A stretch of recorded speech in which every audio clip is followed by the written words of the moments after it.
Harbor Freight doesn't want you to know this, but their own employees refuse to buy these 7 specific tools from their store. What do the people who sell them daily know that you don't? The answer will completely change how you shop for tools forever. You know that feeling when you think you've scored a great deal, only to realize you've been had?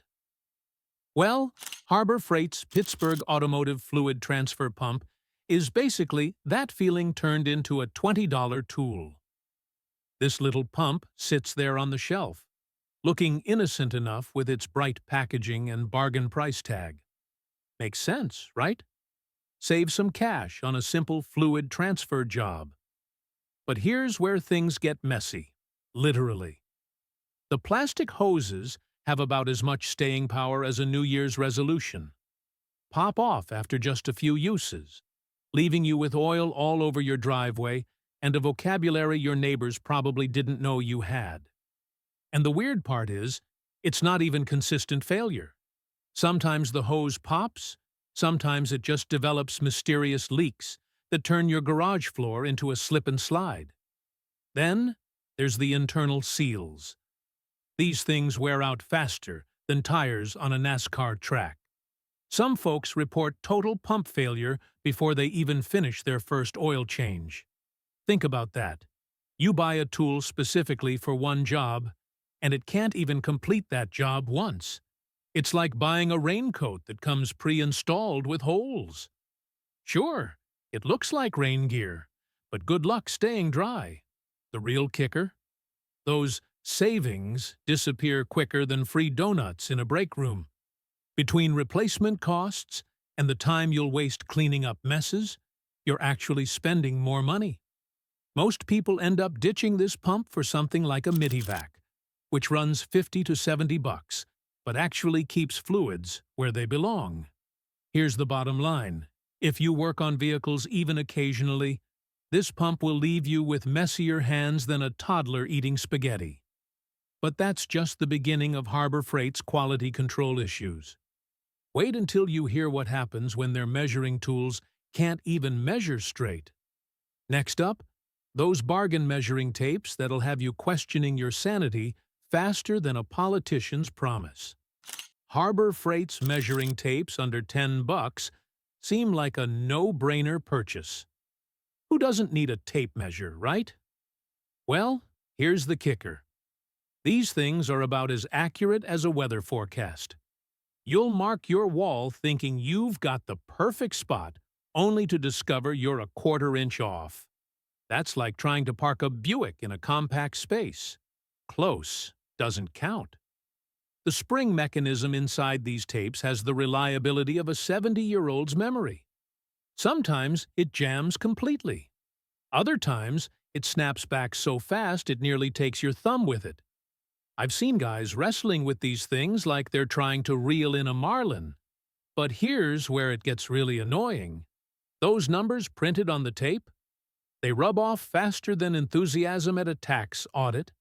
After a few months in your toolbox, you're left squinting at faded markings trying to figure out if that's a 6 or an 8. Good luck explaining that mistake to your wife when the kitchen cabinets are crooked. Stanley and Milwaukee tapes cost maybe $15 more, but they'll outlive your pickup truck. A 2022 shopper survey found that over 40% of cheap tapes need replacing within a year. Meanwhile, quality tapes keep measuring accurately for decades. Then there's the rulers. And boy, are these beauties special. They bend easier than a yoga instructor, which means your straight edge isn't straight anymore. Nothing says a professional carpenter like using a ruler that looks like it went through a washing machine. The math here is as simple as Sunday morning. Inaccurate measurements mean crooked shelves, uneven cuts, and wasted materials. You'll spend more on fixing mistakes than you saved buying cheap tools. Speaking of tools that'll cost you more than they save, let's talk about those budget welders that spark once and die twice. Now, let's talk about welders that'll have you seeing sparks for all the wrong reasons. Chicago electric welders start around 100 bucks, which sounds like a steal until you realize you're the one getting robbed. These entry-level machines are like that neighbor who promises to help you move but shows up with a herniated disc. They work great for about 5 minutes, then leave you stranded when you actually need them. The transformers burn out faster than a campfire in a thunderstorm. And don't even get me started on those wire feeds that jam more than a rush-hour traffic light. Here's the kicker: weak weld penetration. Your beads end up looking like someone sneezed molten metal onto your project. Professional welders call this cold welding, but I call it expensive disappointment. You're not joining metal, you're basically gluing it with fancy sparkles. Compare this to Lincoln Electric models that start around $400. Yeah, it stings the wallet initially, but these machines run like clockwork for years. The difference is night and day, like comparing a paper airplane to a Boeing 747. But here's what really gets me fired up about cheap welders. They fail at the worst possible moments. Picture this. You're halfway through repairing your gate. Family barbecue is tomorrow, and suddenly your welder decides to take a permanent vacation. Now you're scrambling to find a rental shop that's open, paying daily rates that could have bought you a decent machine. The wire feeds stick constantly, making you stop mid-bead to untangle everything. It's like trying to thread a needle while riding a roller coaster. Frustrating doesn't begin to cover it, especially for retirees who just want to fix things around the house without drama. Some buyers report complete failures within months, not years, months. Meanwhile, quality welders keep running decade after decade. Makes sense, right? Speaking of tools that quit when you need them most, let's examine another harbor freight disaster that'll have you pulling your hair out during your next woodworking project. You know what's worse than a handshake from a dead fish? Pittsburgh F-style bar clamps that fold under pressure like a politician during election season. These things cost around 10 to 20 bucks each, which sounds reasonable until you actually try clamping something tougher than a wet napkin. The metal bars bend faster than your back getting out of bed on Monday morning. And those screw threads? They strip easier than paint in a sandstorm. Here's the thing that really gets me fired up. You're working on a beautiful piece of furniture, maybe a bookshelf for the grandkids, and right when you need steady pressure to keep everything aligned, these clamps give up. It's like asking your teenager to do chores. Looks promising at first, then completely disappoints when it matters most. But wait, it gets worse. The clamping force weakens dramatically after just a few uses. We're talking about tools that lose their grip faster than a greased doorknob. In one test, these Harbor Freight clamps bent under only 60% of the force that Irwin or Bessie models handled without breaking a sweat. Now, I've been around long enough to know that cheap isn't always bad. Sometimes you find a diamond in the rough. But these clamps? They're more like costume jewelry, shiny until you actually need them to perform. The real kicker comes when your project gets ruined because the clamps couldn't hold steady. Suddenly, that $10 savings costs you $40 in wasted wood and about 3 hours of cursing that would make a sailor blush. Makes sense, right? Quality clamps from Irwin or Bessie run $20 to $40 each, sure.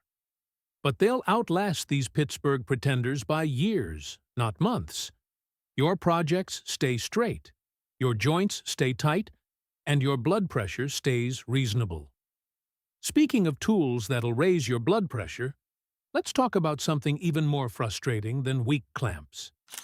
The Quinn 8-inch single-hand riveter sits there at Harbor Freight for 15 to 25 bucks, looking all sleek and promising.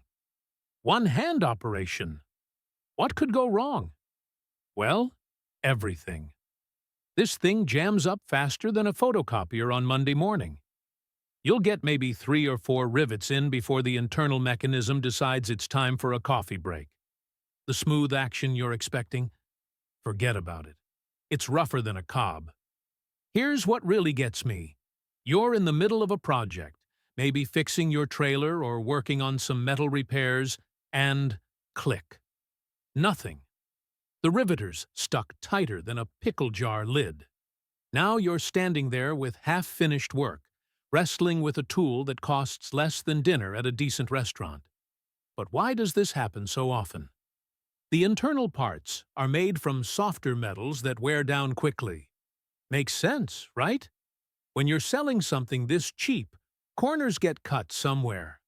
Compare this to an Arrow or Stanley riveter, and it's like comparing a tricycle to a Harley. Those name-brand tools might cost $40 to $60, but they'll actually rivet when you squeeze the handle. Revolutionary concept. The real kicker is time. You buy this Quinn thinking you're saving money, then spend twice as long on every project because you're constantly fighting with a tool that should make your life easier. My neighbor bought one last spring for his deck project. 3 rivets in, it locked up completely. Had to finish the job with a hammer and punch. Basically went back to 1800s technology. User tests show the smoother alternatives don't just work better initially, they keep working for years. Light duty? Medium duty? Doesn't matter. The Quinn struggles with everything. Even experienced DIYers who know their way around tools report more wasted rivets and frustration than actual progress.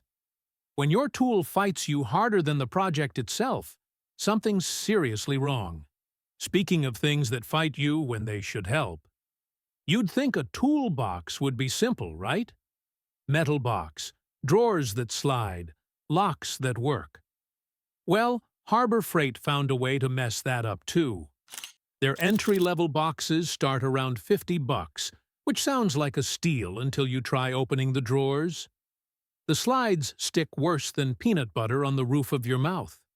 And those locks? They'll fail faster than a politician's promise during election season. Here's what really gets me. The sheet metal is so thin, you could probably dent it by looking at it wrong.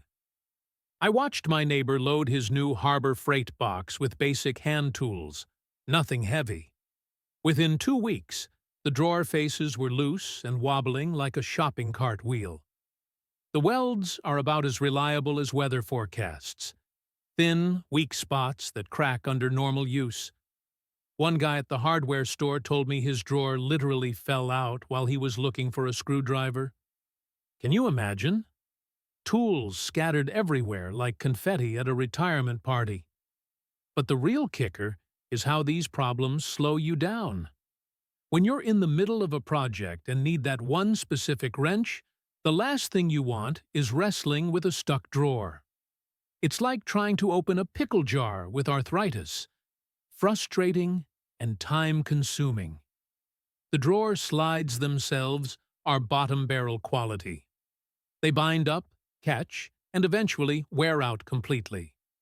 Compare that to a decent Craftsman or Husky box for around $150, and you'll feel the difference immediately.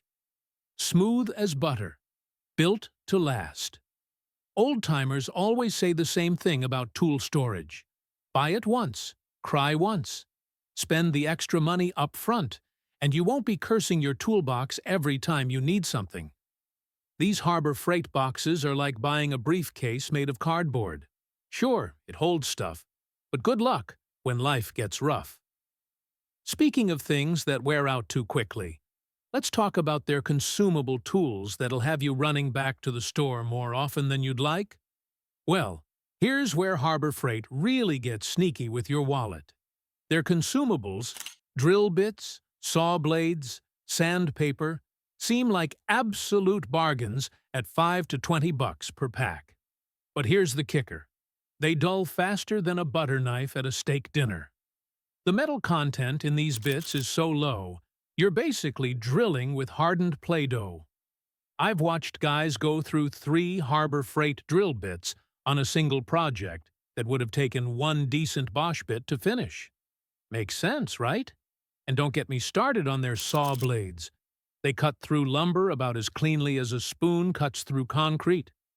The teeth wear down so fast, you'll think someone's been sneaking into your shop at night, filing them down as a practical joke. But here's what really burns my biscuit: the sandpaper. It tears apart quicker than gossip in a small town. You'll be halfway through sanding a cabinet door when suddenly you're holding shreds of paper and wondering where your grit went. Meanwhile, a pack of DeWalt or Diablo bits costs $15 to $40. Sure, that sounds steep until you realize they last 4 times longer than the cheap stuff. That's not just marketing fluff. Actual studies back this up. Professional contractors call Harbor Freight consumables single-use items, and that's being generous. They're fine if you need to drill one emergency hole at 2 in the morning, but for any serious work, you're setting yourself up for frustration.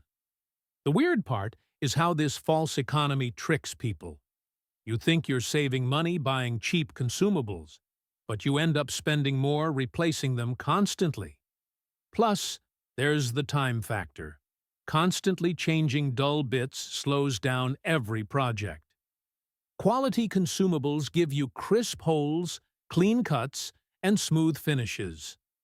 Harbor Freight's version leaves you with ragged edges and the kind of finish work that makes your neighbors quietly question your skills.